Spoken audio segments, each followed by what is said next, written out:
Hi friends, welcome back to అబేరామ్ blogs 786. Please subscribe to my channel. అందరికీ నవరాత్రి 2వ రోజు శుభాకాంక్షలు. నేను ఇలా శనగలను అయితే తీసుకున్నాను, ఇలా నానబెట్టేశాను. ఎందుకంటే ఈవినింగ్ దేవుడికి మనం నైవేద్యం ఎక్కియాలి కాబట్టి ఇలా శనగలను అయితే ఇలా నానబెట్టేసేసుకున్నాను. ఈ శనగలను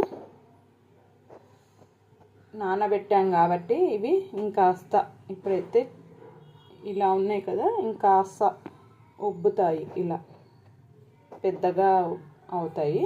సో అందుకనే ఇప్పుడే మార్నింగే మనం నానబెట్టుకున్నాం అనుకోండి, ఈవినింగ్ కావాలి కాబట్టి ప్రసాదానికి ఈవినింగ్ వరకు సరిపడా సైజు వరకు వస్తాయి. అలా నవరాత్రి 2nd డే ప్రసాదం స్పెషల్ శనగలు, గుడాలు అని కూడా అంటారు కదా, ఆ ప్రాసెస్ ఎలా చేయాలనో చూపిస్తాను. ముందుగా అయితే నానబెట్టేసుకున్నాం కదా మార్నింగ్ గుడాలు శనగలు, ఇలా గుడాలలాగా అయ్యాయి. సో ఇప్పుడు ఇందులోకి రుచికి సరిపడా సాల్ట్ వేసేస్తున్నాను ఇప్పుడే. ఎందుకంటే శనగలు ఉడికేటప్పుడు వేస్తే శనగలకు కూడా ఉప్పు అనేది పడుతుంది కాబట్టి అలా అని చెప్పేసి ముందుగానే వేసేసాను. ఇప్పుడు ఒక 2 విజిల్స్ అలా పెడదాం. ఇలా గుగ్గిళ్ళు అయితే రెడీ అయిపోయాయి. ఇలా గట్టిగా కాకుండా ఇలా ఇలా ఇలా ఉడికేంత వరకు ఒక 2 విజిల్స్ అన్నాను కదా, అందులో ఉడికిపోతాయి. ఇలా ఇప్పుడు ఇది పోసుకైతే వేసేసుకుందాం.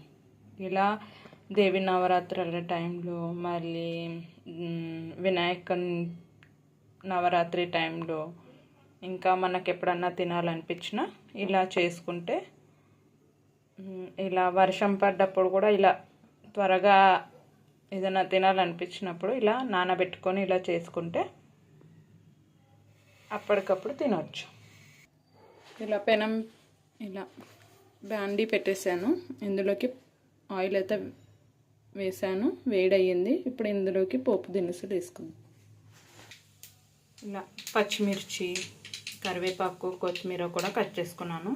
ఇలా అంటే అందులో మనం కారం వేయట్లేము కాబట్టి ఇలా పచ్చిమిర్చి వేసుకుందాం. పోపు దినుసులు అయితే వేగాయి. ఇప్పుడు ఇందులోకి శనగలు వేసుకుందాం. శనగలు కాదు, ఇలా పచ్చిమిర్చి అయితే వేయించుకుందాం. పచ్చిమిర్చి, కరివేపాకు, కొత్తిమీర వేసాను. ఇది వేగాక అప్పుడు శనగలు అయితే వేయించుకుందాం.